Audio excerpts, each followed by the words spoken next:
series of COVID-19 and credit. I'm Thomas Maiden, Head of Credit and Analytics at Principia.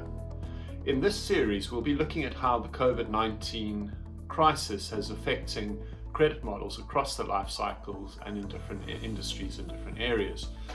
In the first episode that we broadcast, we looked specifically at bureau scores. In this episode, we're going to look at acquisition and originations models. Just a reminder to you, we're going to be looking specifically at three separate time periods. The first time period is the shock period, which is roughly the first 3 months of the crisis. The next time period is the intermediate aftermath, that is the roughly 3 to 6 months after the crisis started. And then the third time period is the long-term aftermath, that we define as roughly 6 to 24 months after the crisis began. So in the first part, we're going to look at acquisitions models. At Principia, we define acquisition as hunting for new customers or intelligent prospecting, if you will. So an acquisition model typically comprises of a response scorecard as well as a risk scorecard. For insurance, we may also see an early attrition scorecard too. Just as the bureau scores and application scores may underestimate risk, so the risk acquisitions models may do the same initially. So what does this mean? For acquisition risk models, we expect that a certain score to have a certain risk profile. We expect this profile to be worse than expected right now, and during the intermediate aftermath of the COVID-19 credit, we'd expect the score distributions to deteriorate too. That means that we expect individuals to be scoring lower on the risk side of things too. So what about response models and how are they be affected? For response models, it really depends, I think, on the product. There may be an increased interest in unsecured loans as consumers experience more economic stress. So response models may underestimate response to unsecured credit campaigns. Also during lockdown, you may be able to get hold of the customer more easily through cellular or at home. We've already seen this in the case of at least one lender who's taking advantage of this time period to escalate their campaigns. Insurance, apart from health insurance or income protection, may drop in response during this period.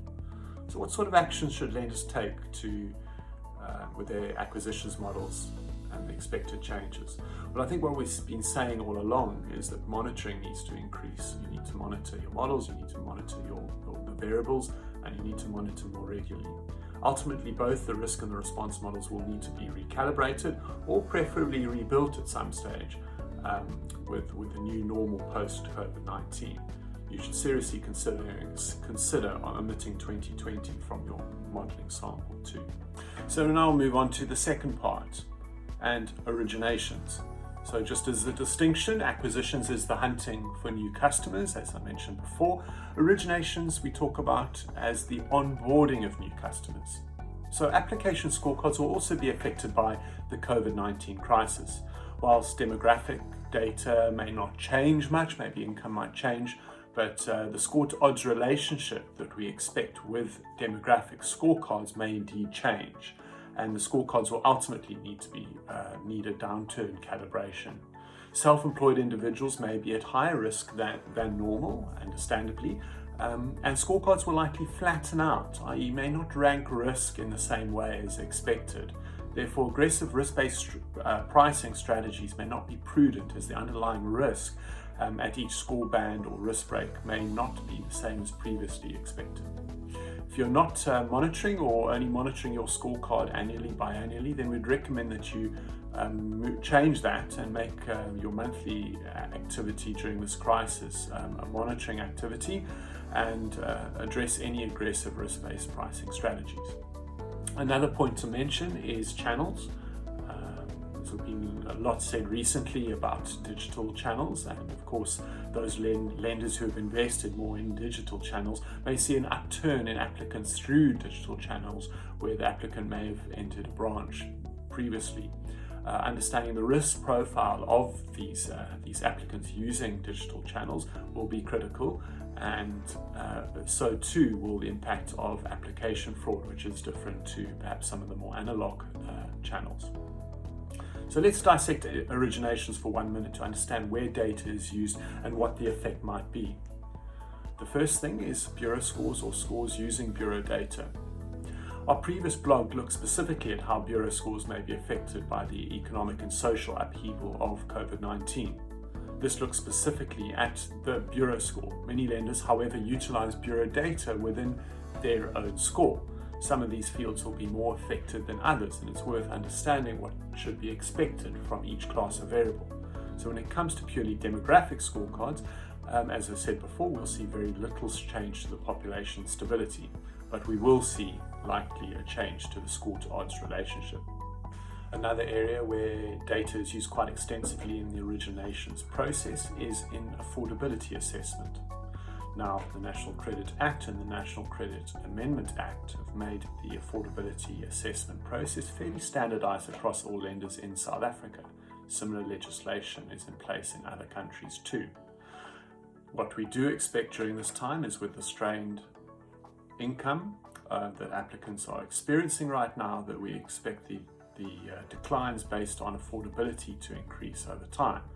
What lenders should be aware of, though, is the importance of verifying income. That means looking at bank statements, open banking sources, or looking at pay slips as well during this period may be more important, as people's income is more variable and cannot be relied on as before. And then it will be very important that a stringent assessment process is in place for all borrowers. So bureau data is used extensively throughout the originations process, and it'll be worth understanding exactly how that bureau data is being affected by the COVID-19 crisis, and in particular looking at the different data classes. So we're talking about application scorecards, bureau scorecards, policy rules and affordability calculations all being affected in some way or another, but they're all using different pieces of data from the bureau. So let's look at some of these typical fields and how they might be affected. The first one we're going to look at is number of accounts. We expect little movement here in total number of accounts, but of course, as previously mentioned, we expect there to be a slight uptick in number of unsecured loans as well as revolving products. Remember, there may be a lot of interest in these products by the consumer, but those with limited cash flow right now may not qualify, and therefore they may be declined based on affordability. So the spike may not be as high as one might expect during this period. Then perceived non-essentials like insurance may be reduced during this period, and then some of the secured products as well. We don't expect there to be a massive increase certainly during the shock period, but they may be a slight uptick later on during the year. Then we're going to look at the arrears fields, and there are various arrears fields used on the credit bureau. I think the first thing to note is that we've seen a payment holiday being introduced by many lenders. The payment holiday is not necessarily a holiday that is given to all lenders, all borrowers. Some borrowers who are already in serious arrears have not been granted a payment holiday, but those in good order have been granted payment holidays. So initially with payment holidays, we should see stability in arrears. But over in the immediate aftermath following the holidays, we will see significant deterioration with a slow recovery in the long-term aftermath. So expect to see quite a significant decrease in performance of loans in the immediate aftermath and into the long-term aftermath as well.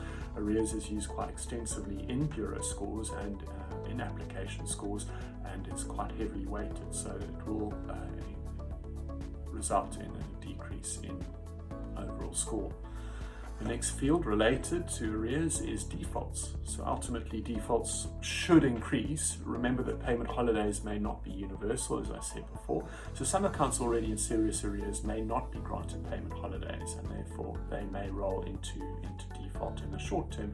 But from our experience, lenders have been lenient due to consumer empathy, as well as having reduced call centre workforce and chasing debt during the shock period.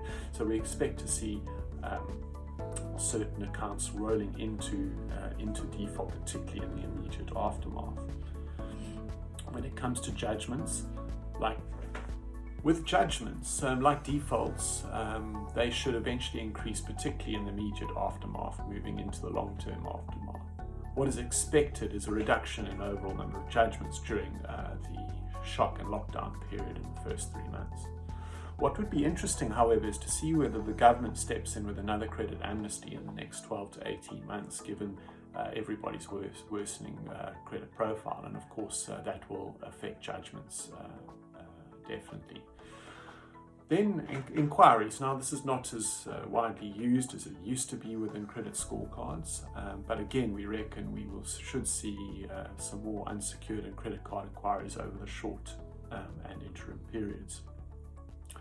And a very interesting class of fields is balances percentage of facilities. So basically, this is your utilization percentage for revolving products, particularly credit cards. What we expect to see here is that the balances to increase over time. Yes, people may seek out increase in credit limits, but we do expect the utilization percentage to increase over time, and we see high utilization typically being scored lower. So with the balance as a percentage of facility increasing over time, we expect overall people to be scoring lower for this characteristic in scorecards. Now, the next field I want to look at is time since last payment. This is an interesting field because during the lockdown with payment holidays, there may be people are not making payments during this time, and therefore time since last payment will actually score low, despite the fact that people won't be rolling into arrears.